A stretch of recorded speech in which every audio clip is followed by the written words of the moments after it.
정보가 있는 시사 토크쇼 장윤선의 팟짱. 안녕하세요. 장윤선입니다. 오늘은 11월 4일 화요일입니다. 어느덧 11월이 됐습니다. 건강들 잘 챙기시기 바랍니다. 조희연 서울교육감은 어제 기자회견을 열고 경기도에 이어서 서울도 내년부터 9시 등교를 차질 없이 시행하겠다고 밝혔습니다. 학생들의 9시 등교를 결정한 이유는 건강한 생활 습관을 만들어주고 또 적절한 수면, 또 휴식을 통해서 학습 효율성을 높이는 데 기여하도록 하겠다라는 것인데요. 이 9시 등교는 진보 교육감들의 대표적인 공약이지요. 전국적으로 아주 확산이 되고 있는 추세입니다.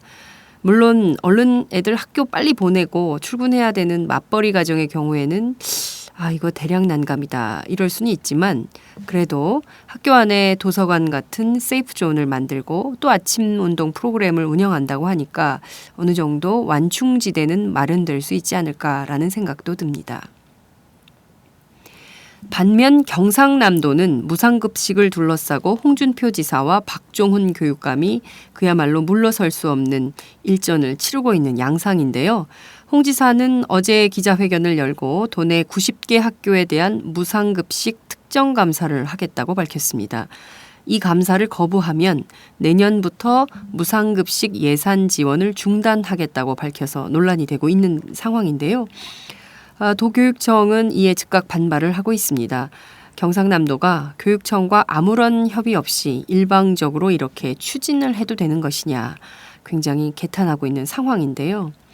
이 무상급식은 모든 아이들이 학교 안에서 차별 없이 따뜻한 밥 한 그릇 먹도록 해주자라는 취지였습니다. 그야말로 보편적 복지의 시작이기도 했었던 것인데요. 또다시 아이들이 밥상 앞에서 차별 대우받는 상황으로 되돌아가도 되는 걸까요? 여러분은 어떻게 생각하십니까?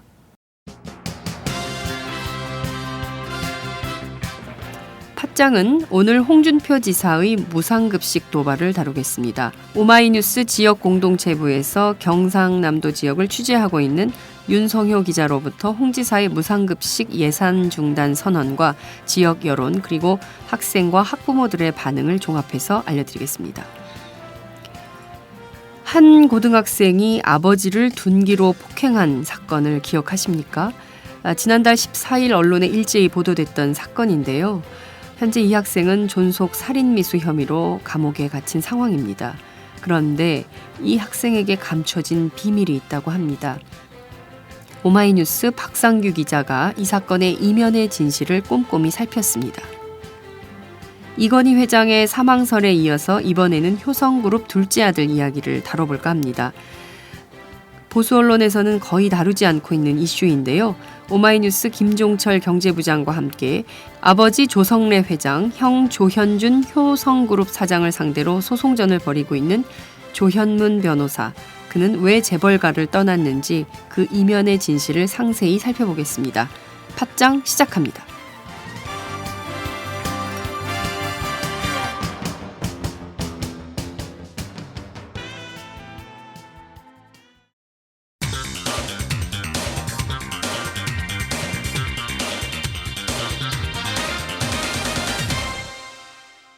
전혀 다른 뉴스.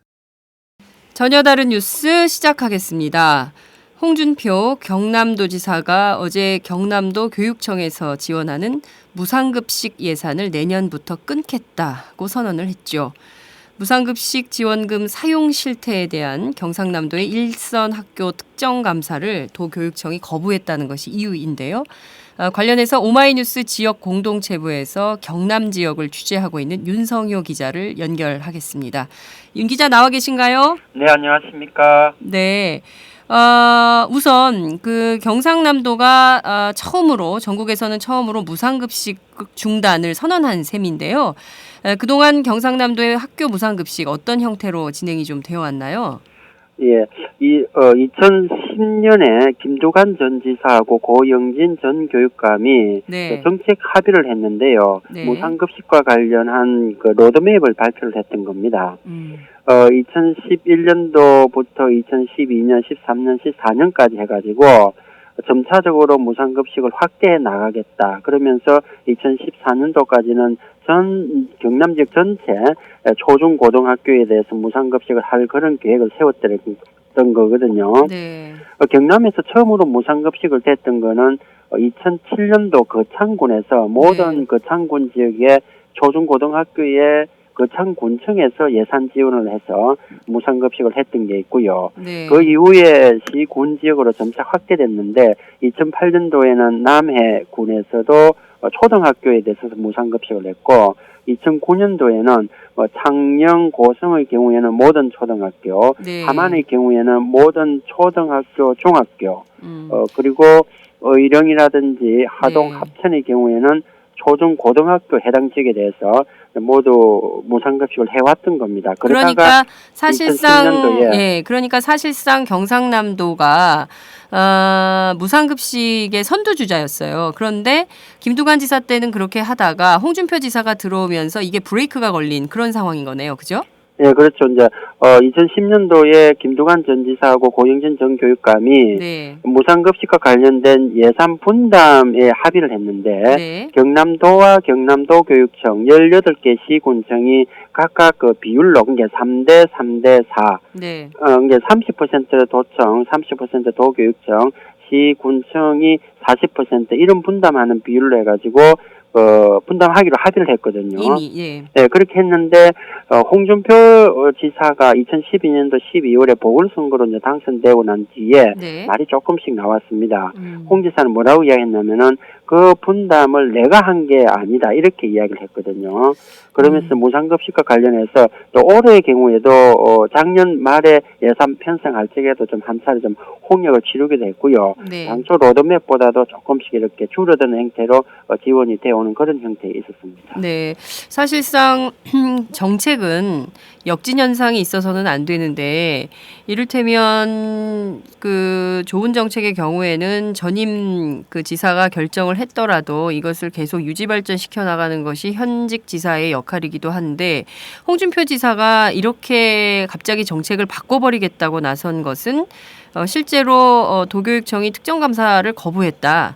학교들이 거부했다. 이게 특별한 이유가 되는 겁니까? 무상급식과 관계된 조례가 하나 있는데요. 네. 경남도 학교급식 지원 조례라는 게 있습니다. 그 조례에 보면은 경남도지사는 지원된 급식 경비가 목적대로 사용되고 있는지 여부를 확인하고 지도 감독하여야 한다. 이런 규정을 들고 있습니다. 네. 그 규정에 따라서 경남도가 일선 학교에 대해서 감사를 하겠다. 감사를 할 수 있는 그런 근거가 된다. 이렇게 이제 보고 있는 겁니다. 네. 이게 경남도 교육청 산하의 일선 학교를 경남도지사가 특정 감사를 하는 형태가 되니까 네. 월권행위 이래가지고 논란이 됐던 그런 거고요. 그렇다면 지금 박종훈 경남교육감은 경상남도에서 이렇게 갑자기 그 무상급식 특정 감사를 하겠다라고 하는 것에 대해서 어떤 입장을 갖고 있나요? 예, 뭐 월권행위다 이런 거고요. 네. 경남도가 무상급식 관련해서 식자재, 식품비와 관련해서 감사를 하겠다라고 하지만은 네. 경남도교육청에서 지난 6월까지 올해 6월까지 모니터링을 해본 결과 아무런 문제가 없었다 이런 거고요. 도교육청 입장에서 볼 적에 경남도가 감사를 한다는 게 일방적으로 결정한 거 아니냐, 사전에 이렇게 협의가 없었다 이런 입장입니다. 그래서 박종훈 교육감은 감사 통보를 하는 거는 정치적 의도가 있다 이런 이야기를 했고요. 네. 보조금 지원 조례를 들여대서는 안 된다 이런 이야기인데 네. 지원금은 전입금 또는 전출금이기 때문에 감사의 대상이 아니다 이런 이야기를 하고 있습니다. 네. 한마디로 말해서 박종훈 교육감은 경남도가 사전 협의 없이 감사를 하겠다고 한 후에 교육감 소속의 그 학교에 대해서 감사를 한다면은 교육감이 구경만 할 수 없는 거 아니냐 이런 이야기고요. 네. 그것은 결국 교육 자치를 훼손하는 것이다. 그렇게 밝혔습니다. 네. 결과적으로 박종훈 교육감은 홍준표 지사가 진행하려는 특정 감사 요구를 그대로 받아들일 수는 없다. 이런 걸로 보이는데요. 어제 그러니까 3일부터 감사를 하겠다라고 얘기는 밝혔는데 실제 감사는 이루어졌나요?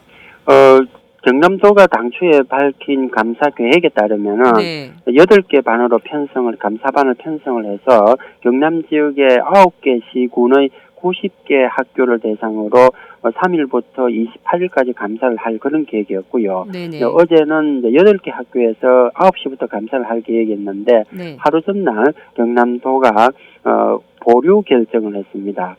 그 이유가 경남도 교육청에서 이제 거부를 했고 네. 시민사회 진영에서 이 감사가 부당하다 이래가지고 뭐 항의를 하는 어떤 그런 마당에서 좀 충돌을 피해야 된다 이런 입장에서 이제 감사를 어제는 보류한다 그렇게 했고요. 네. 오늘은 그럼 하는 겁니까? 아닙니다. 보류 계속해서 이제 보류 어떤 그런 입장입니다. 네. 근데 이제 그 일반의 시각으로 볼 때 이를테면 느닷없이 이렇게 특정 감사를 하겠다는 것은 그냥 얼핏 보기에도 무상급식 손을 좀 봐야겠다라는 어떤 정치적 목적이 깔린 게 아니냐라는 걸로 보이는데 지역사회에서도 좀 그런 시각이 있나요? 네, 그런 이야기가 나오고 있고요. 홍준표 지사가 무상급식 감사와 관련해서 최근에 이제 논란이 불거졌을 적에 네. 자신의 그 페이스북을 통해서 무상급식과 관련한 자신의 그 정치적인 견해를 드러냈거든요. 네. 그야말로 포퓰리즘이다 이런 이야기를 했습니다. 무상급식이요. 예. 이제 전국적으로 볼 적에 국가 재정도 열악한 어떤 그런 상황에서 무상급식에 들어가는 예산이 많다 이런 이야기고요. 그래서 무상급식에 대해서 전국적으로 손을 좀 대야 된다 이런 입장이고 무상급식을 그대로 진행해서는 안 된다. 재고해야 된다 이런 입장을 밝혔던 겁니다. 그 같은 입장을 밝히니까 네. 그동안의 무상급식에 대해서 또 감사를 하겠다라고 했던 거에 대해서 정치적인 의도를 드러낸 거 아니냐 이런 이야기들이 많이 지역 시민사회에서 나왔고요. 네. 특히 78개 시민사회단체로 구성된 경남교육미래연대라는 단체가 있는데 네네. 그 단체의 경우에도 지난주에 기자회견을 열어서 홍준표 지사에 대해서 정치적으로 의도를 드러낸 것이다 이렇게 이야기하면서 홍 지사가 2012년도 보궐선거에 당선을 했는데 네. 그때 당시 시민사회단체에서 도지사 후보들한테 무상급식과 관련한 그 공개 질의를 했던 게 있다고 합니다. 네네. 그때 당시에 그 홍 지사 측의 답변에는 무상급식 전면 확대에 동의한다 그런 답변을 했다고 합니다. 아, 그럼 말을 바꾼 셈이 되는 거네요. 그래서 이제 시민사회 진영에서 볼 적에 2012년도에는 무상급식 전면 확대에 동의한다고 해놓고 네. 지금 현재 이제 이전에 2010년도에 경남도와 도교육청이 했던 거는 내가 했던 합의가 아니다 이렇게 하면서 무상급식 예산 확대에 반대하는 그렇게 나오는 거는 말을 바꾼 거 아니냐 그런 이야기가 나오고 있는 거고요. 네. 사실 전국에서 이 무상급식을 도입한 것은 전국의 모든 아이들이 차별 없이 밥 한 끼는 먹을 수 있도록 하자. 학교 안에서 최소한 밥 먹는데 차별은 없애자라고 해서 도입된 제도였는데 그래서 전 국민들이 호응했던 거였는데 이렇게 홍준표 지사가 선거에 나올 때는 무상급식 전면 확대를 주장했다가 막상 당선된 이후에는 자신의 정치적 목표에 따라서 이렇게 입장을 터무니없이 바꾸는 것에 대해서 국민들이 또 지역 주민들이 굉장히 반발할 가능성이 높다고 보여지는데요. 그나저나 홍준표 지사가 특별감사 없으면 예산 지원도 안 하겠다라는 입장을 밝힌 걸로 전해지고 있어요.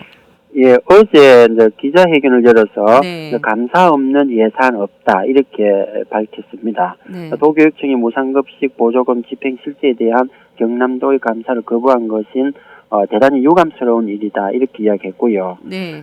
근거에 따라서 아까 말한 그 조례에 따라서 네. 감사를 할 수 있다 이런 입장을 나타내면서 무상급식에 대해서 자신의 견해를 드러냈는데 네. 무상급식은 누구를 위한 복지인가 이런 질문을 던지면서 보편적 복지라는 목적에도 불구하고 무상급식 확대는 정작 혜택을 받아야 할 저소득층 학생들에 대한 복지 예산이 줄어들어서 소득 재분배 효과를 하락시키는 결과를 초래했다 이런 이야기도 했습니다. 네.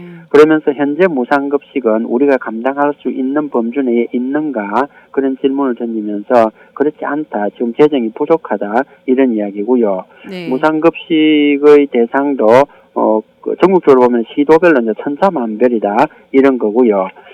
예산은 허투루 쓰여서는 안 된다라는 거고 또 예산이 지원됐던 거기 때문에 그 네네. 부분에 대한 제대로 사용되고 있는지 그리고 네. 아이들에게 네. 양질의 급식이 제공되고 있는지에 대해서 감사를 하는 것이 맞다 이렇게 이야기를 했습니다. 그런데 조례는 조례고요. 특별 감사를 할 때는 어떤 계기가 분명히 필요하잖아요. 조례는 늘 있는 것이고 네. 어떤 문제가 있을 때 감사를 하는 것인데 이를테면 홍준표 지사가 이렇게 특별 감사를 해야겠다고 결심하게 된 정치적 배경 이외에 실제로 뭐 급식 안에서 뭐 예산의 남용이라든가 뭐 이런 게 발견된 게 있나요? 드러난 게 있나요, 문제가? 경남도가 이번에 이름 붙인 감사 이름은 무상급식 특정감사 이렇게 돼 있고요. 네. 돼 있는데 그동안에 보면은 경남도 교육청에서 자체적으로 무상급식과 관련해서 식자재 공급에 대해서 감사를 조사를 벌여왔다고 합니다. 네. 조사를 벌여온 그 바탕 내용을 경남도청하고 자료를 공유를 해왔고요. 네. 그 과정에서 보면은 일부 이제 과다해서 이제 잘못 사용된 식자재 무상급식된 어떤 그런 사례들이 있어가지고 도교육청 자체적으로 자금을 회수한 어떤 그런 사례가 있었다라고 합니다. 그동안에 경남도교육청 자체적으로 감사를 벌여왔고 그 감사 내용 결과를 도청하고 공유를 해왔는 건데 네. 이번에는 도청이 직접 사전 협의 없이 감사를 벌이겠다 이렇게 나서면서 이제 문제가 됐던 건데요. 네. 그동안에 보면은 최근은 아닙니다. 최근은 아닌데 몇 년 전에 네. 무상급식 이외에 이제 유상급식 했을 적에 네네. 급식비를 학생들이 내고 했을 적에 다른 일부 학교의 경우에는 식자재 공급 등에 있어가지고 납품 비리가 있긴 했습니다만은 무상급식이 시행된 이후로 사회적으로 이렇게 무리를 빚을 만한 어떤 그런 큰 비리 행위는 사실 경남에는 아직까지는 없었던 거거든요. 네. 아까 앞서 3대 3대 4 예산의 그 분담률이 이렇게 된다고 했는데요.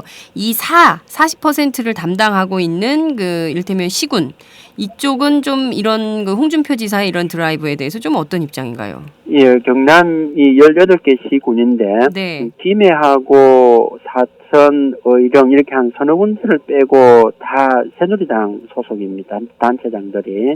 어제 홍준표 지사가 그 같은 입장을 밝히고 난 뒤에 네. 일부 시장 군수들도 비슷한 어떤 그런 입장을 냈습니다. 대표적으로 나동년 양산시장이라든지 네. 윤상기 하동 군수의 경우에는 즉각 어제 보도자료를 통해서 경남도를 지지하고 나섰고요. 네. 경남도가 무상급식과 관계된 예산을 내년도에 편성하지 않는다라고 한다면은 우리 시군 역시 그러니까 양산시라든지 하동군, 함양군도 같은 보도자료를 냈는데 네. 이 세 개의 시군 경우에는 경남도에 따라서 그 해당 시군도 예산 편성을 하지 않겠다 그렇게 밝혔고요. 네. 나머지 시장 군수들도 비슷한 어떤 그런 입장을 보이고 있습니다. 그렇지만은 무상급식과 관계돼서 경남도의 감사를 받아야 한다라는 시장 군수들이 있지만은 네. 내년도 예산을 편성하지 않을 것인지에 대해서는 네. 조금씩 입장이 다른 어떤 그런 태도를 보이기도 합니다. 네. 보궐선거가 없었다면 그냥 지금 아무런 무상급식에 문제 없이 갈 텐데 김두관 지사가 대선 출마하면서 이런 문제가 좀 생기는 것 같다라는 생각도 좀 드는데요. 이를테면 당장 이 수급 대상인 학부모들이나 학생들은 또 걱정이겠어요? 예, 그렇습니다.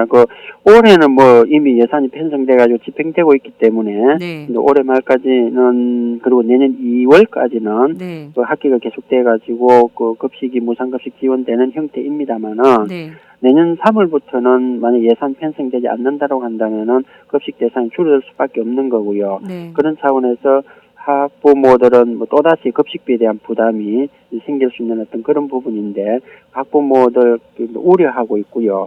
시민사회 진영에서는 학부모를 중심으로 해서 이렇게 각 지역별로 시군별로 학부모 대책기구를 구성해서 좀 대응해 나가는 그래서 해당 지역 단체장이 시장 군수들이 예산을 편성하도록 좀 압력을 넣는다든지 네. 또 예산 편성 심의하는 과정에서도 지방 의원들의 역할이 중요한데 네. 저는 좀 압력을 넣는 작업을 하는 것도 예상하고 계획하고 있고요. 네. 학생들 단체, 학부모 단체 아직 뭐 공식 입장은 단체에서 공식 입장이 나온 건 없습니다만은 학생들은 무상급식은 계속 확대되어야 된다 그런 입장들을 개별적으로 보이고 있습니다. 네.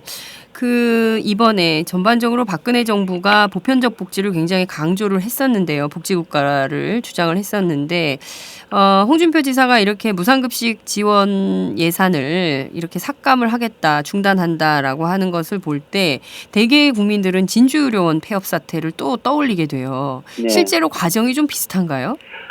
홍준표 지사는 그 야권 또 노동계 시민사회 진영의 온갖 그 반발에도 무릅쓰고 지난해 진주의료원을 이제 강제 폐업했는데요. 네. 그 얼마 전에 법원에서 뭐 진주의료원 폐업 무효 소송 각하 결정이 내려져 가지고 홍 지사의 손을 들어주긴 했습니다만은 네. 그동안 홍 지사가 보면은 국회 그 국정조사도 거부했고 또 보건복지부에서 해산조례 제의 요구를 했지만은 홍 지사가 역시 거부했던 적이 있습니다. 네. 현재 진주의료원 폐업된 지 1년 반 넘게 이제 문이 닫혀 있는 그런 상태고 네. 경남도는 그 자리에 경남도청 일부 부서를 옮겨서 경남도 서부청사 리모델링 하겠다 그런 거고요. 네. 관련 예산도 이제 확보해 놓은 상태입니다만은 이번 무상급식 감사와 관련한 그 논란을 볼 적에 네. 일부에서는 진주의료원 사태와 좀 비슷한 거 아니냐 이런 이야기가 나오고 있습니다. 네. 좀 국정조사 거부 뭐 거기에다가 또 홍 지사가 지난해 헌법재판소에 이제 권한쟁의 심판을 이제 청구해 놓은 사건이 하나 있는데요. 네. 그게 진주의료원은 이제 지방사무이기 때문에 국가사무가 아니다. 그래서 국정조사 대상이 안 된다. 그래가지고 네네. 국정조사 그 여부를 헌법재판소에 권한쟁의 심판 청구했거든요. 네네. 그러면은 진주의료원의 그 사무가 그 경남도지사 사무이지 국가사무가 아니다라고 하면서 이제 마찰을 빚었던 건데요. 네. 이번 그 무상급식과 관계된 일선 학교에 대한 감사의 경우에도 홍 지사는 경남도 감사할 수 있는 근거가 된다 이렇게 이야기하지만은 또 박종훈 교육감은 월권행위다 이렇게 이야기하지 않습니까? 네네네. 서로의 어떤 권한과 관계된 문제인데 그래서 일부에서는 뭐 자기가 하면 로맨스고 남이 하면 불륜이다 이런 말까지 나오고 있습니다. 네. 실제로 경상남도가 무상급식 감사를 박정훈 교육감이 계속 거부를 하면 예산 지원을 하지 않을 텐데요. 앞으로 논란은 당분간 계속될 걸로 보입니다. 실제 내년 3월부터 무상급식 예산 중단될 가능성이 높다고 전망을 하십니까? 예, 뭐 그렇게 보입니다. 지금 현재 경남도청 홍준표 지사가 감사를 도교육청에서 받지 않으면은 내년도 예산 편성을 하지 않겠다. 이게 주 내용이거든요. 네. 지금 현재 박종훈 교육감 입장에서는 감사를 받지 않겠다라고 공개적으로 선언을 했고요. 그런 마당에 다시 뭐 감사를 받는 방향으로 방향을 선회할 가능성은 지금 현재로서는 높아 보이지 않습니다. 네. 그렇게 보인다고 한다면은 내년도 경남 지역은 무상급식 대상이 크게 줄어들 것으로 보입니다. 네. 지금 현재보다도 약 한 23만 명 학생 정도가 그 무상급식을 받지 못하는 그런 형태로 될 가능성이 있어 보이는 그런 거고요. 네. 만약에 이제 경남도가 예산 지원을 하지 않는다라면은. 네. 근데 이제 아까도 말씀드렸습니다만 시군에서 만약에 예산 편성을 하지 않을 경우에 40% 할당하게 돼 있는 네네네. 시군에서 하지 않을 경우에는 무상급식 대상이 더 줄어들 수도 있는 그런 상황이고요. 네. 그런데 지금 현재는 경남도를 비롯한 전국 뭐 자치단체들이 내년도 예산안을 짜고 있는 중이고요. 네네네. 그래서 그렇죠. 11월 안으로 아마 새 예산안을 의회에 넘기게 되는데 네. 경남도 의회에서 내년도 예산을 심의하는 그 과정이 있을 겁니다. 네. 그때 이제 도 의원들이 어떤 태도를 취할지 그 부분도 좀 살펴봐야 되는 거기 때문에 예. 앞으로 지금 현재의 상황에서는 내년도 급식 대상이 많이 줄어드는 형태입니다만은 그 도의회라든지 앞으로 과정이 좀 남아 있는 거기 때문에 네. 논란이 계속 되겠지만은 좀 상황도 좀 지켜봐야 될 것 같습니다. 네. 실제로 시민사회와 또 그 학부모들이 얼마나 경상남도의 결정을 순응하고 받아들이는지 아니면 반대로 그렇게 하지 말라고 싸울지도 지켜봐야 할 대목인 것 같습니다. 오늘 말씀 감사합니다. 감사합니다. 네, 지금까지 오마이뉴스 윤성효 기자와 함께했습니다.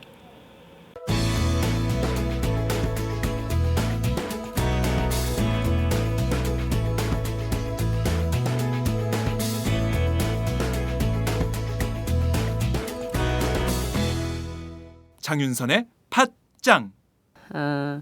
오랫동안 가정폭력에 시달렸던 15난 아들이 아버지를 둔기로 폭행했다가 경찰에 붙잡힌 사건을 기억하십니까?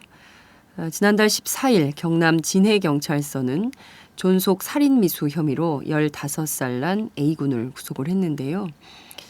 15살. 이 어린 학생이 왜 아버지를 둔기로 때렸을까요?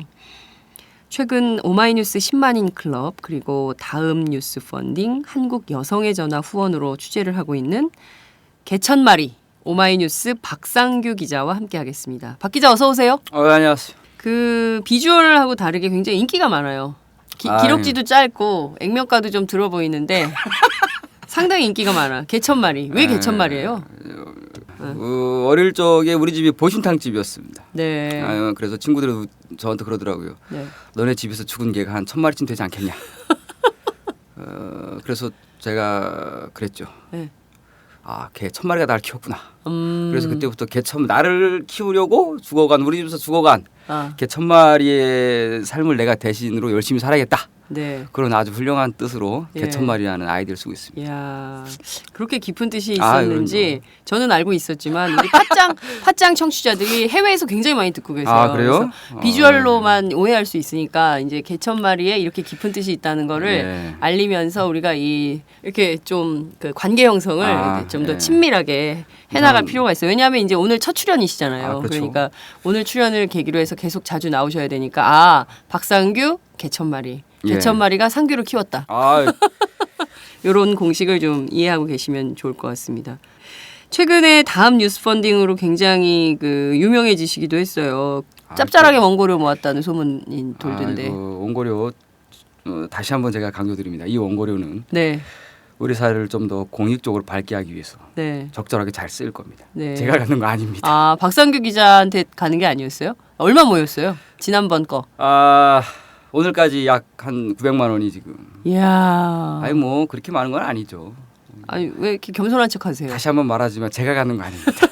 이 돈이 어디로 가는지는 나중에 이제 제가 말씀드리겠습니다. 네.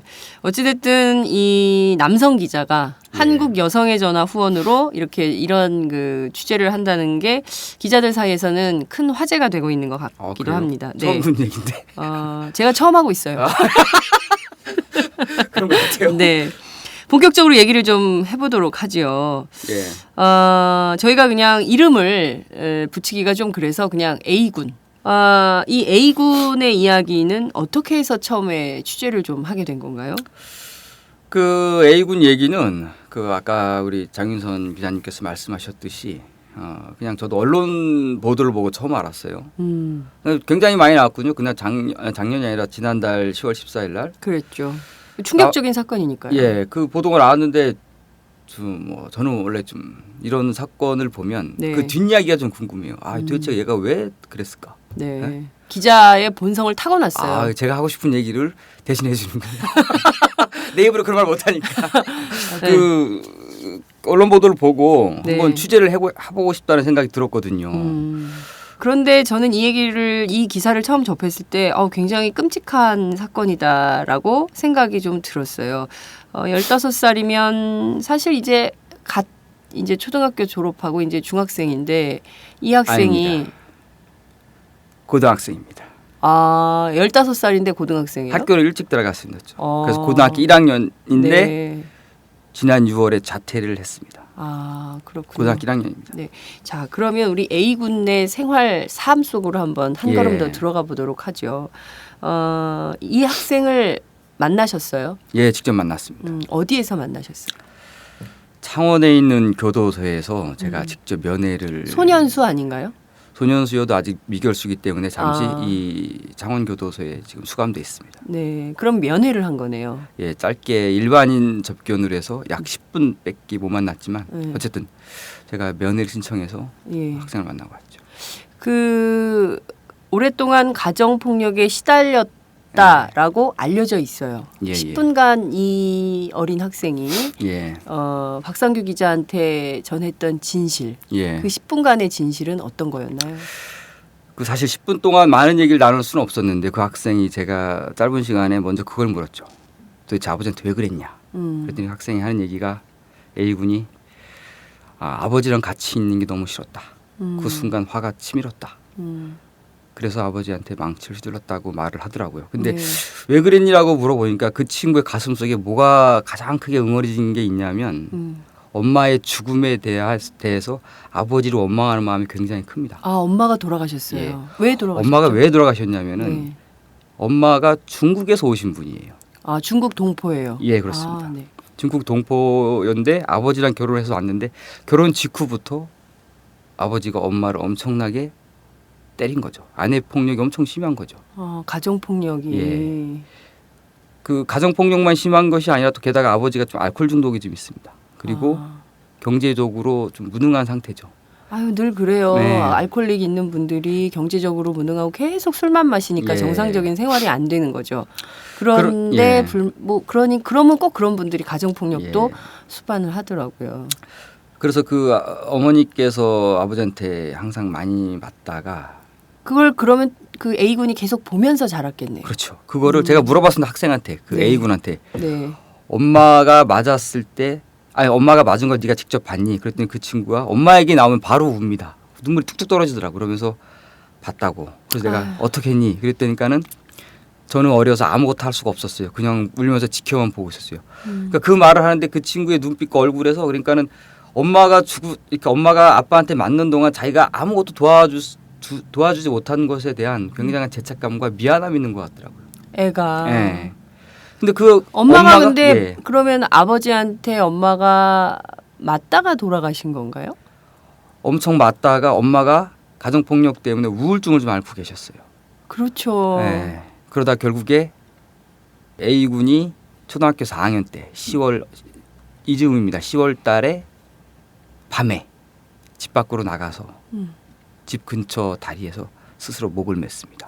어떻게 기억하냐면 엄마가 갑자기 밤에 잠깐 문 열고 나가길래 자기 그때 컴퓨터를 하고 있었다 그러더라고요. 네. 그러면서 엄마한테 그랬다는 거. 엄마 어디가? 엄마 잠깐 나갔다 올게. 그러니까 엄마 그러면 뭘 맛있는 거 사와. 그랬더니 엄마 지금 돈 없어. 그럼 나갔다라는 거죠. 미안해. 네, 미안해. 그 말 하면서. 그게 이제 엄마의 마지막 대화죠. 그리고 그날 밤 엄마는 스스로 다리에서 목숨을 끊었습니다. 네. 어디부터 얘기를 다시 또 이어가야 될지 모르게 갑자기 가슴이 좀 먹먹해지는데요. 그러니까 이 어머니는 중국에서 결혼을 해서 예. 오신 거예요. 예, 한국에 예. 오셔서 나름 부푼 꿈을 안고 예. 중국보다 좀 더 한국에서 살면 경제적으로 윤택해지지 않을까라는 생각도 하셨겠죠. 당연히 그런 생각을 하셨겠죠. 그렇게 해서 한국에 와서 A군을 낳고 예. 조금 근데 그 엄마 얘기도 참 들어보고 싶은데 너무 예. 안타깝네요. 그래서 이제 그 A군의 아버지한테 거의 그 날마다 가정 폭력에 시달리다가 스스로 예. 목숨을 끊게 됐고 예. 그리고 이제 그걸 계속적으로 보고 있던 그 A군이 예. 사건 당일 굉장히 우발적인 일이 있었을 것 같아요. 왜 그랬을까요? 그러니까 그날도 어김없이 아버지는 술을 마셨겠죠. 그렇죠. 그러니까 사실은 이 친구도 엄청나게 맞고 자랐어요. 그러니까 A군도 아버지한테 어릴 때부터. 아, 엄마만 때린 게 아니라 그렇죠. 아들도 때렸어요. 그럼요. 보통 이제 아내 구타를 하시는 분들은 자녀도 때립니다. 보통. 엄마하고 애를 같이 때려요. 그렇죠. 그래서 엄마를 때리고 얘도 맞고 자랐는데 네. 이제 이 아이의 마음 속에는 계속 이제 아버지에 대한 원망과 분노와 분노가. 슬픔이 있던 거죠. 엄마도 돌아가시고 아버지 때문에. 그러니까 이제 이 친구는 이제 계속 그런 걸 보면서 자라오다가 이제 중고등학교 되면 남자애들도 이제 드디어 힘이 생기지 않습니까? 네. 그러면 이제 이 분노를 표출하게 되죠, 종종. 그러면서 이제 어느 순간부터 그래요. 이 친구가 사춘기가 예. 오면서 유리창도 깨고 그럼요, 이제 뭐 교실 질풍노도가. 문짝도 날아가고 질풍노도가 그렇죠. 되죠. 예. 그 가정 폭력 기억이 없는 친구들도 그렇게 이제 질풍노도의 시기가 시작되는데 네. 이 친구는 상처와 아픔이 큰 아이거든요. 당연히 이제 좀 있으면 이제 애가 이제 중고등학교 다니면서 힘이 생기니까 네. 드디어 아버지한테 반격을 하기 시작하는 거죠, 이제. 때리지 마. 때리지 마 말하기 시작하고 왜 그러나 말하기 왜 그러냐, 시작하고 예. 나한테 손대지 말라 말하기 시작하죠. 예. 그러면서 이제 아버지하고 티격태격 하게 되죠. 그러면서 물리적 충돌이 벌어지는 거죠. 그러면서. 네. 근데 되게 그러면 아버지를 이기지를 못하는데 아버지가 아들을 못 이기게 되잖아요. 그쵸. 고등학생 정도 되면. 근데 이번 경우에는 어땠던 건가요? 이번 경우에도 어떻게 된 거냐면은 사실 그 사건이 벌어진 그 당일날 아버지하고 이렇게 물리적인 충돌은 없었다고 그러더라고요. 네. 그냥 자기가 밖에 나갔다 왔는데 아버지가 보니까 역시 이제 이 분노가 가슴속에서 올라온 거죠. 네. 그래서 집에 있는 망치를 들었는데 네. 그 순간 아버지가 자기한테 안 다가왔으면 자기는 휘두르지 않았을 거라 하더라고요. 아, 그 근데- 10분 예. 동안 면회할 때? 네. 그렇게 말을 하더라고요. 네, 네. 근데 이렇게 아버지 그 친구가 다가온 거죠. 아니 그 친구가 아니라 아버지가 그 친구한테 다가온 거죠. 그 사건이 벌어진 날. 네. 그래서 이 친구가 다가오지 말라고 아버지를 때린 거죠. 망치로 머리를. 아버지는 지금 어때요? 제가 직접 또 아버지도 만나보고 왔죠. 아버지 상태는 괜찮은가요? 이런 말 드리긴 좀 약간 미안하지만 네. 제가 봤을 때 아버지는 멀쩡하십니다. 망치로 맞은 이마의 상처도 다 아물었더라고요 보니까. 근데 어떻게 물론 이제 망치라는 무기 때문에 그러겠지만 어떻게 살인미수까지 나왔는지 존속 살인미수까지 나왔는지 혐의가. 아버지를 쳤기 때문이겠죠. 예. 이유는 단순할 것 같아요. 아버지를 쳤다는 사실 자체 때문에 이제 존속살인이 되는데 그 부위가 머리기 때문에 더 예. 그런 거지. 만약에 뭐 예컨대 뭐 그 팔이라든가 다리라든가 예. 뭐 발가락이었다거나 이러면은 그러지 않았을 텐데 그러면 아버지는 그럼 지금 신체적으로 멀쩡하신 거예요. 아무런 흔적도 없고 식재로 만났을 때 근데 아들은 지금 감옥 안에 있어요. 감옥에 있죠. 아들은 감옥 안에 있고 아버지는 댁에 계신 거예요. 예. 그리고 지금 소송은 진행 중인 거예요. 예. 그리고 재판을 기다리고 있는 그쵸. 거예요. 이 예. 아이가. 그쵸. 그럼 아버지는 매일 면회를 가시나요? 그러니까 이게 이 사건이 되게 안타까운 게 네. 실제적으로 아버지가 이 학생의 보호자예요 또. 그렇죠. 보호자면서 또 이 학생을 이 A군을 감옥에 쳐넣은 당사자죠. 고소를 해서. 아버지가 아들을 고소를 했어요. 아버지가 고소한 거예요. 가가지고 경찰 이게 한 대 맞고 도망가다가 도망가서 바로 경찰로 갔어요. 경찰서에 간 거예요. 그래서 신고를 해서 아들이 무서웠구나. 경찰에서 그렇게 진술했다 그러더라고요. 아들이 무섭다. 근데 이거를 잘 생각해야 되는데 네. 물론 아버지가 아들이 무서울 수가 있어요. 근데 네. 문제는 뭐냐면은 그러면 그동안 이 부인하고 이 애는 평생 맞았는데 얼마나 무서웠겠어요 아버지가. 네. 그렇죠. 근데 이제 와가지고 아버지가 아들을 그렇게 감옥에 쳐넣은 거죠. 자기가 때린 다음에.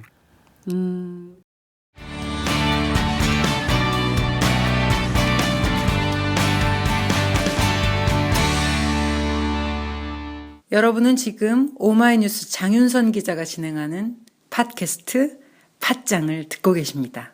굉장히 어처구니 없는 사건인데 그러면 우선 아버지는 아들 면회를 갑니까? 제가 물어봤습니다. 네. 아버지도 만나셨어요? 당연히 만났죠. 아버지도 만났어요. 예. 아버지 만나는데 일단 아버지가 저도 때리려고 그러더라고요. 아니 처음에 어떻게 만나셨어요? 감옥 근처에서 만나셨어요? 아니 교도소 제가 이제 근처에서? 일단 교도소 면회를 했죠. 네. 근데 교도소 면회하고 제가 이제 얼굴이 이렇게 무섭게 생겼지만 교도소 걔를 만나고 걔랑 얘기하다가 저도 이제 눈물이 살짝 났었거든요. 그래서 안 되겠다. 네. 이건 진짜 아버지를 만나서 아버지 얘기도 들어봐야겠다 싶었어요. 도대체 어떤 양반이길래 애를 이렇게 만들었는지. 다시 내가 어쨌든 그 친구네 집을 갔죠. 찾아갔죠. 네. 역시 아무도 없더라고 집에. 그래서 좀 기다렸죠. 약 1시간 정도 기다렸는데 저쪽에서 이제 이렇게 누군가가 검은 봉지를 두고 이렇게 걸어오시더라고요. 이렇게. 네. 그 액면 이렇게 얼굴만 보면 저보다 훨씬 젊게 생겼습니다. 네. 실제로 젊으시고. 45 예, 그 정도 정도 된 것 되셨습니다. 같더라고요. 예. 근데 아버지가 다가오길래 제가 이제 저분이 맞구나 싶었죠. 근데 검은 봉지 역시 보니까 또 술이 들어 있더라고요. 낮인데. 치료를 좀 받아야 되는 분이네요. 그렇죠. 그날이 오전인데도 술이 들어 있었고 그래서 제가 이제 아버지인 것 같아서 혹시 A군 아버지신가요? 그랬더니 맞다 그러더라고 웃으면서. 네. 근데 어떤 일로 왔냐 그래 묻길래 제가 아들 때문에 왔습니다. 그랬더니 갑자기 그때부터 태도가 덜 변하더라고요. 타인한테는 웃으면서 갑자기 당신 아들 때문에 왔습니다. 그랬더니 태도가 덜 변하더라고요. 이렇게. 그래요. 갑자기 그러더니 술병 이 봉지로 저를 후드러 깔려는 듯한 포즈를 취하면서 당신이 네가 뭔데 우리 집에 참견이야. 반말로. 당연하죠. 예. 존댓말 하겠습니까? 네. 네가 뭔데 지금 우리 집에 참견이야. 그거 제가 다시 말했죠. 예. 이 사건에서는 A군은 빨리 풀려나려면 아버지가 합의해주고 용서를 해줘야 됩니다. 네.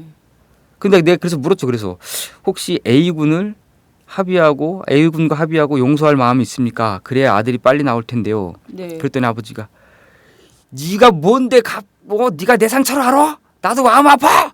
막 그러면서 갑자기 막 엄청나게 위협을 하더라고요. 그래서 옆에 또 그 집에 개가 한 마리 있습니다. 그 집에도 또 개가 있어요. 예. 개가 짖으니까 갑자기 또 개 탓을 하면서 너 때문에 개 짖잖아. 왜 동네 시끄럽게? 그러면서 막 안 꺼져! 그러면서 막 이렇게 몽둥이를 찾을 듯한 뭔가 무기를 찾는 듯한 포즈를 취하듯이 막 이렇게 두리번거리더라고요. 뭐 무기 치료가 있는지. 필요하신 분 같아요. 실제로 아버지도 우울증 약을 복용하고 계시다 그러더라고요. 물론 이제 아버지도 약간 집안이 정신적으로 다. 좀 약간 상처가 있으신 분입니다. 예, 그렇겠죠. 부인이 예. 또 그렇게 가고 또 애도 그렇게 됐으면 본인 스스로 굉장히 그분도 굉장히 상처가 많은 분일 것 같다라는 생각이 예. 좀 드는데요. 그러면 이 아버지와 예. 아들이 살았던 그 집 예. 주변의 사람들도 그 집 사정을 좀 알 거 아니에요. 시골 동네니까. 그렇죠. 제가 네. 또 그 동네 사람들 다 만나고 왔죠. 네. 여러 사람을 만나고 동네 왔죠. 사람들은 그 집에 대해서 어떻게 얘기를 하던가요? 동네 분들이 충격적인 이야기를 해줬습니다. 아, 어떤 A군이 얘기? 나한테 저랑 면회했을 때 했던 이야기가 네네. 거짓말이 아니라는 것을 동네 마을 주민분들이 증언을 해주더라고요. 아 그래요. 뭐라고 그 얘기하던가요? 마을이 이제 그 A군이 살던 A군은 그 동네에서 태어났고 네. 아버지도 그 동네에서 유년을 보내면서 쭉 살아온 거예요. 아, 그 동네가 그러니까- 고향이네요. 그렇죠. 두 사람의. 그러니까 아버지부터 따지면 아버지가 코올리게 시절부터 동네 사람들 그 집안을 다 알고 있던 거예요. 아, 그 동네 사람들은 그러면 되게 할아버지 할머니들 그렇죠. 연령이 꽤 높으신 분들이겠어요. 제가 만난 분들은 다 할아버지 할머니들이었어요. 네, 네. 그분들이 얘기를 하죠. 예. 딱 한마디로 그렇게 얘기를 해요. 뭐라고 얘기하던가요? 어떻게 아버지가 깜빵을 가야 되는데 아들이 깜빵을 갔냐? 지금까지 맞은 게 누군데 아버지는 멀쩡하게 저렇게 다시 돌아다니고 어떻게 아들이 감옥을 갈 수가 있느냐? 네. 아버지 격리시켜야지 왜 법이 아들을 잡아가냐? 아, 법이 웃기다. 억울하다. 그런 애가 거죠. 억울하다. 이런 얘기를 하는 거예요. 그렇죠. 왜냐하면 동네 분들은 이 아이가 어릴 때부터 어떻게 아버지한테 맞았는지 다 알고 있는 거예요. 모든 걸 다. 아이고. 동네 시끄럽고 그 집안 다 뭐 싸우면 들리고 애 우는 거 들리고 부인 맞는 거 들리고 소리 들리는 거 들리고 비명 들리고 우는 거 들리고 아니 그럼 신고를 다 해서 들고 있죠. 못하게 했어야 되는 거 아닌가요? 마을 주민들이. 그러니까 그게 가장 아쉬워요. 아니 그러니까 만약에 그 가정폭력 신고도 할 수 있도록 돼 있잖아요 요새는. 그러니까요. 근데 그런 것들을 좀 주변에서 도와줬으면 이웃들이 좀 도와줬으면 여기까지 문제가 이르지 않았을 수도 있지 않았을까라는 예. 생각이 좀 드는데 그러면 마을 주민들은 그 아버지가 지속적으로 가정폭력을 하고 있었다라는 사실을 알고 있는 거예요. 그렇죠. 알고 있죠. 그러면 이게 사회적으로도 좀 경찰서라든가 이를테면 동사무소 같은 주민자치센터라든가 이런 데를 통해서도 그 아버지의 범행이 좀 알려지고 인구의 회자가 되고 좀 그래야 되는 거 아닌가요? 사회복지와 관련된 영역에 있는 사람들은 좀 어떤 입장을 갖고 있던가요? 그러니까 참 안타까운 게 이게 우리 사회가 가정폭력을 얼마나 가볍게 여기는지 네. 단적으로 보여주는 사건 중에 하나라고 보여져요. 뭐 많은 사람들은 뭐 하다못해 텔레비에서도 뭐 부부싸움 칼로 불백이라고 하는데 실제로는 칼로 불백이 아니에요. 칼로 사람을 뱁니다. 가정폭력은. 그렇죠.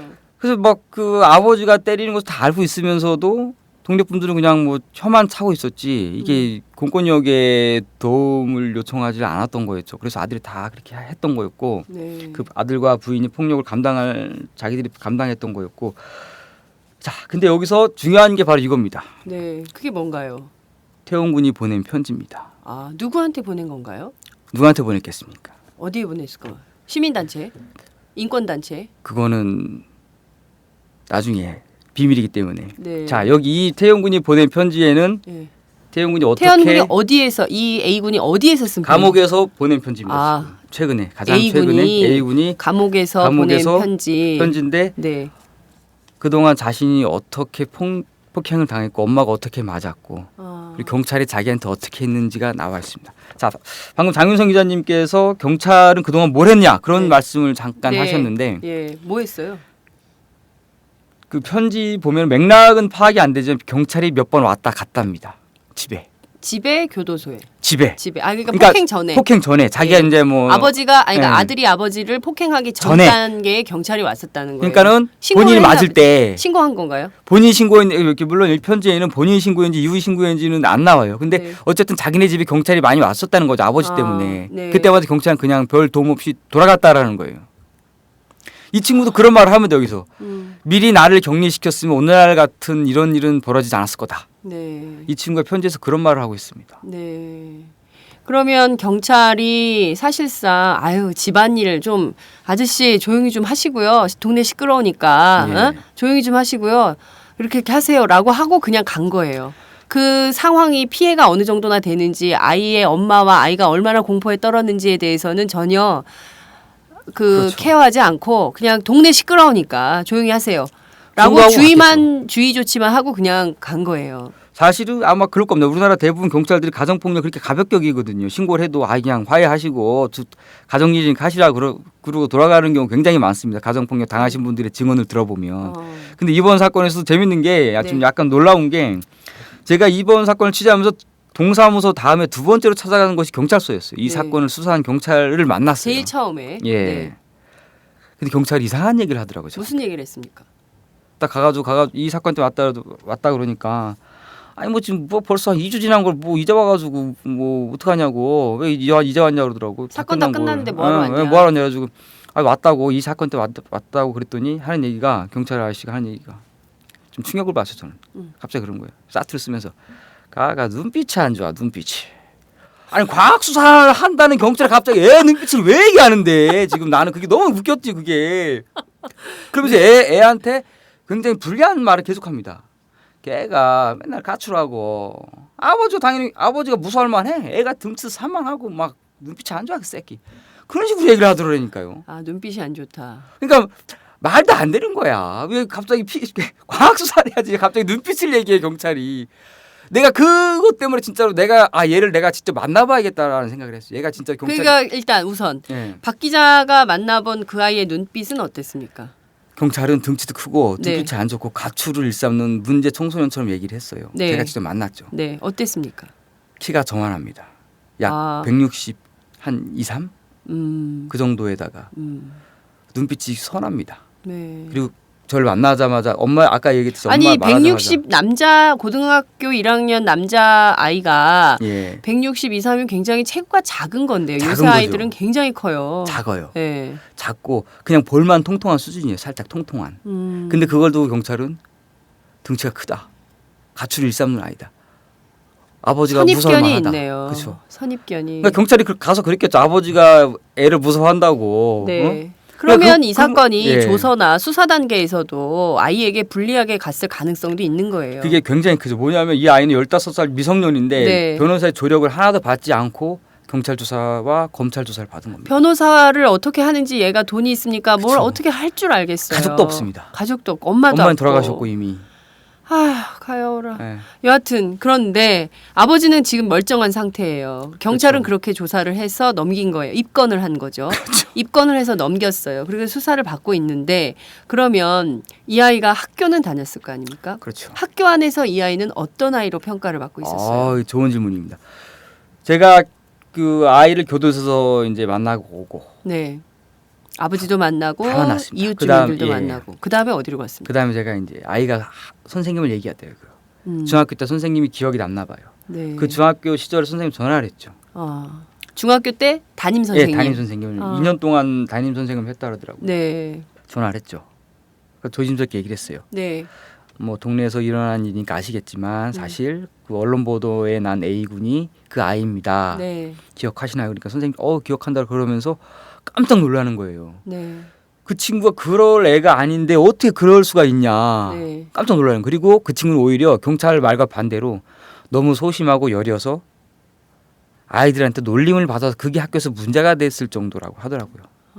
그 이후로 너무 왕따. 여려서. 여리고 소심하고 잘 아이들하고 약간 못 어울리고 그래서 아이들이 놀리고 이상한 얘기하고 그래서 선생님이 아이들 불러다가 니네 그러지 말라고 몇 번 주의를 줬다고 하더라고요.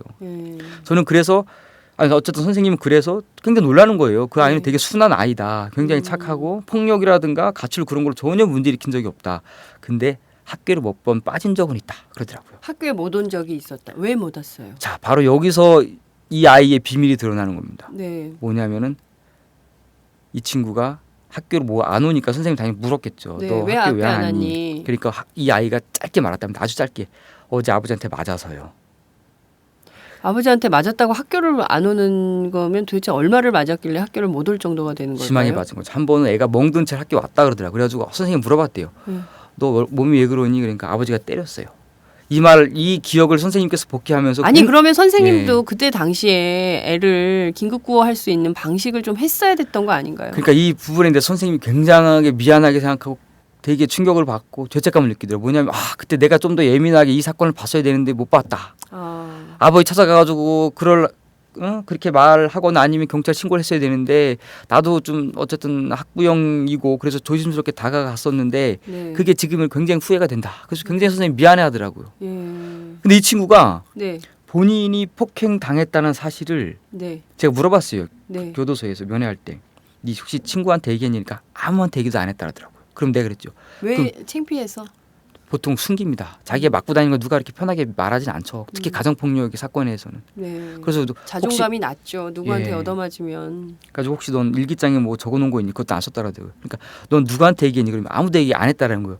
근데 알고 봤더니 선생님한테 살짝 얘기했던 거예요. 아, 그 선생님한테만 얘기를 한 예. 거예요. 그러니까 이 그 학생이. 선생님이 그걸 기억하고 있는 거죠. 아. 아버지가 때렸다고 나한테 얘기했다라는 걸 그 선생님 기억하고 있더라고요.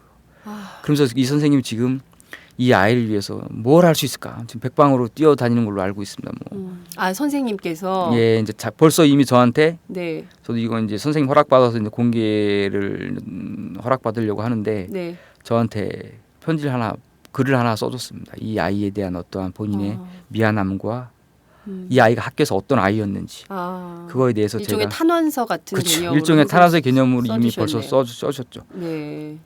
그리고 고등학교 자퇴할 때도 네. 그 고등학교 선생님한테 제가 전화를 했습니다. 담임 선생님하고 네. 그 한 자퇴할 명- 무렵에. 예, 그 선생님한테 다 물어봤죠. 네. 자퇴한 지가 벌써 한 4, 5개월 됐죠. 6월 달에 자퇴했으니까. 네. 근데 그 학교 선생님들도 깜짝 놀라더라고요. 음. 이 아이가 되게 여리고 소심하고 그런 아이였는데 어떻게 그럴 수 있느냐. 그리고 폭력이라든가 가출로 전혀 문제가 된 적이 한 번도 없다. 이 아이는 거친 아이가 절대 아니다. 네. 한 번도 그렇게 하질 않았다. 이 아이는 네. 말썽을 일으킨 적이 없다. 네. 그렇게 말씀을 하시더라고요. 네. 경찰만 다르게 얘기한 거야 지금. 그러니까. 경찰만 눈빛이 이상하고 눈빛이- 애가 예. 문제하다라고 얘기를 하는 것이지. 예. 그러면 경찰은 선생님, 예? 예. 그 가정 폭력으로 인한 것이라면, 그리고 또 엄마가 안 계신 상황이라면 음. 최소한 주변 이웃들의 진술, 그리고 학교 안에서 선생님들의 진술, 이런 것들을 들어보고 종합해서 입건 여부를 결정했어야 됐는데 그런 것도 없이 단순하게 아버지를 팼어? 이 나쁜 놈 예. 해가지고 존속살해 혐의로 건 거예요. 그렇죠. 그러니까 초동 수사조차 제대로 안 한 경찰, 이거는 그냥 넘길 수 있나요? 그러니까 제가 그래서 좀 그 문제의식을 가지고 경찰한테 물어봤죠. 그 네. 애가 가정폭력 당하고 엄마도 이렇게 돌아가셨다는데 그런 것 좀 알아보셨냐 그랬더니 경찰 하는 얘기가 그런 거는 법정과 다툴 일이지. 우리가 뭐 옛날에 어떻게 살았는지 그런 것까지 조사하는 데 아니라고. 우리는 그 사건만 조사, 이 지금 벌어진 사건을 중심으로 움직이는 조직이지. 우리가 그 과거 어떻고 뭐 우리는 그런 거 알아볼 필요 없다. 그거는 법정 가서 다투시라. 그런 식으로 말씀을 아, 하시더라고요. 쿨하시네. 그러니까 굉장히 쿨하시네. 아, 정말 충격적인 사건인데 세상에 이런 사건을 조사하면서 경찰이 최소한 초동 단계에서 예. 동네 사람들 몇 명이라도 이야기를 좀 듣고 그러니까요. 교사의 진술이라도 받았다면 운명이 바뀔 수도 있었던 아이의 운명을 그쵸. 이렇게 아직 꽃도 제대로 피지 못한 나이에 아유. 감옥에서 생활할 수 있도록 만든 경찰의 수사 관행에 대해서도 저희가 한번 다시 짚어보지 않을 수 없을 것 같다라는 생각이 좀 예. 드는데요. 자, 앞으로 이 A군의 재판 일정 어떻게 될까요? 이 A군이 지난 10월 30일 날 제가 네. 검찰 쪽하고 통화를 했는데 검찰 쪽에서 지난 10월 30일 날 존속살인 미수로 기소를 했다 그러더라고요. 네. 그래서 이젠 검찰도 경찰 수사를 기반으로 했겠죠. 특별하게 그렇죠. 알아봤을까요? 참고인 그나마- 조사를 누가 받은 사람이 있나요? 그나마 검찰은 좀 이번 사건에서는 그나마 검찰은 좀 낫더라고요. 어떻게 했습니까? 검찰하고 제가 직접 통화를 했었는데 네. 검찰은 솔직히 뭐 개인적인 감정을 물론 사건에 개입하지 않았겠지만 개인적인 감정을 얘기하더라고요. 좀 안타깝다 이 아이가 변호사도 없다. 국선 변호인이라도 해야 되는 거 아니에요? 국선 변호사는 영장 실질 심사인가요? 네. 거기서만 잠깐 조력을 배석을 해주고. 조력을 해주고 나머지는 변호사 하나도 없죠. 지금도 변호사는 없습니다. 없다. 그리고 애가 좀 안타깝다. 검사님이 그러다 저한테 그러더라고요. 박 자. 기자님이 좀 어떻게 좀 도와주시라. 자, 팟짱 청취자 여러분 가운데 무료 변론 해주실 분을 찾습니다. 이거 굉장히 중요합니다. 이 네. 아이는 검찰, 경찰 조사 때 변호사 조력을 전혀 받지 못했고 앞으로 재판에서도 국선 변호사 물론 선임되겠지만 국선 변호사보다는 애정을 가지고 이런 가정폭력 문제 심각한 문제의식을 가지고 대한민국에 예. 인권 변호사들이 굉장히 많이 있습니다. 예. 저는 팟짱 청취자 가운데 인권 변호사 한 명 있지 않을까? 예, 제발 좀 저도 그게 가장 안타까웠습니다. 청취자 여러분, 이게 이 아이가 변호사만 있었으면 그나마 좀 나았을 텐데 그게 가장 아쉬웠고요. 어쨌든 검찰은 이 아이의 선생님들한테 몇 명 전화하고 그랬더라고요. 보니까. 그나마 선생님들한테 전화는 했어요. 학교에서 그 아이 생활 기록부도 떼고 네. 그런 노력은 했더라고요. 예. 그나마 좀 나았어요, 검찰은. 예. 내가 봤을 때.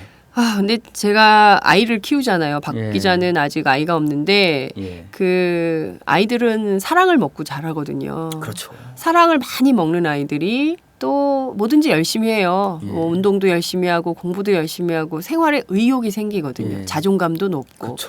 그런데 어릴 때부터 이렇게 매를 맞았다면 그 아이가 공부는커녕 그쵸, 공부할 왜 수 사나라는 생각을 했을 거예요. 예. 그래서 저는 이 어린 학생이 저는 온 국민이 나서서 이 어린 학생의 상처를 보듬어주고 그리고 아버지가 무책임하게 그렇게 했다면 사회가 이 아이를 돌봐야 그렇죠. 그래도 대한민국이 살만한 나라가 아닌가라는 생각이 좀 듭니다.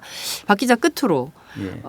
이 취재를 하면서 가장 마음이 아팠던 거 예. 그리고 이 학생을 어떻게 도와줘야겠다라는 생각을 좀 하고 계신가요? 진짜 이 사건을 보면 이 사건을 취재하면서 이건 진짜 굉장히 슬퍼요. 사실은 굉장히 슬퍼. 저도 기사를 쓰고 취재하면서 이제 몇 번 눈물이 흘렀는데 그 장윤성 기자님이 지금 좋은 말씀 해주셨는데 도대체 이 아이한테 인생은 도대체 뭐였을까? 15년 인생은 뭐였을까? 그리고 자기가 이렇게 두들겨 맞고 전속살인 미수라는 죄를 짊어지고 감옥까지 가는 동안 도대체 이 국가와 공동체는 이 아이한테 뭘 해줬는가? 한 번이라도 따뜻한 손을 내밀었는가?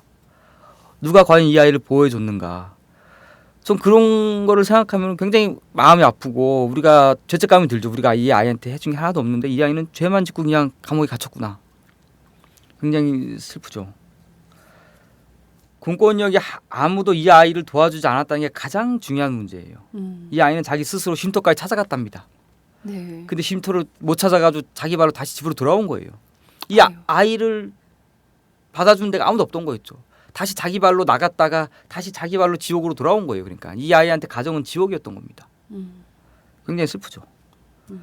그래서 어쨌든 이 사건에서는 저는 앞으로 이 사건을 계속 끝까지 취재를 하고 이 아이가 감옥에서 최소한 감옥에 나올 때까지 저는 이 사건을 지켜보고 끝까지 취재할 생각이에요. 저는 물론 살짝 기자가 한 취재원은 인생을 책임질 수는 없지만 어쨌든 저도 이 아이한테 책임감이 좀 느껴지거든요. 어쨌든 직접 만났고 같이 눈물도 흘렸고 취재를 했으니까. 그래서 최소한 이 아이를 좀 많이 도와주고 싶고 그래서 아까 장윤성 기자님께서 말씀하셨듯이 누군가가 이 아이를 진짜 애정을 가지고 변론을 해줬으면 되게 좋겠다는 생각이 들어요. 가장 급한 건 일단 변호사예요. 네. 변호사 없기 때문에 어떻게 이 사건을 다가갈 수가 없어요. 네. 예. 굉장히 상황이 급한 네. 것 같습니다. 경남 지역에 계신 변호사님이면 더욱 좋겠고요. 그렇죠. 특히 그게 꼭 아니더라도 또 어느 지역에 계시든 이 학생을 위해서 도움을 좀 주시고 싶으신 변호인 계시면 팟짱을 통해서 꼭 한번 연결을 해주셨으면 좋겠다라는 생각이 좀 듭니다. 좀 우울하네요. 이게 사실 우리 사회 곳곳에 성폭력 문제 늘 고발돼서 굉장히 이제 사회적으로 크게 문제가 되곤 했는데 이런 사건들도 사실 그냥 신문에 한 줄 나오고 끝이에요. 우리가 그렇죠. 무관심 속에서 범죄자들도 다 그런 게 있거든요. 무관심 속에서 사라지는 문제들에 대해서 다시 한번 돌보고 이웃들만이라도 그 아이에게 조그만 관심을 가졌더라면 인생을 바꿀 수 있었을 텐데 그게 참 안타깝고 쉼터까지 찾아갔는데 결국에는 쉼터를 찾지 못해서 다시 집을 나갔다가 가출했던 것도 쉼터를 찾아서 가출했던 거예요. 근데 그렇죠. 다시 또 쉼터를 못 찾아서 다시 또 집으로 돌아올 수밖에 없었던 이 아이의 슬픈 현실을 이 아이의 슬픈 발걸음을 이제는 좀 사회가 보듬고 함께 안아줘야 되지 않을까라는 생각이 좀 들기도 합니다. 박 기자를 생각하는 사람들은 아마 노충국 사건을 다들 기억을 하실 거예요. 우리 사회에 늘 고통받는 이웃들과 함께 하는 기자 개천마리. 고맙습니다. 내가 하고 싶은 얘기를 해주시니까 되게 고맙네요. 박상규 기자와 저희 늘 팟짱 함께하겠습니다. 감사합니다. 예, 고맙습니다. 네, 지금까지 오마이뉴스 박상규 기자와 함께했습니다. 안녕하세요. 오연호입니다. 장윤선의 팟짱 여러분 어떻게 듣고 계십니까? 저는 지금 우리도 행복할 수 있을까 단행본 출간 기념으로 전국 순회 강연을 하고 있는데요. 저도 고속도로를 달리면서 장윤선의 팟짱을 즐겨 듣고 있습니다. 네, 여러분이 함께 하시는 이 장윤선의 팟짱은 10만인 클럽 회원 여러분의 후원으로 더욱더 알차게 꾸려질 수 있습니다. 월 10,000원 여러분 함께해 주십시오. 감사합니다.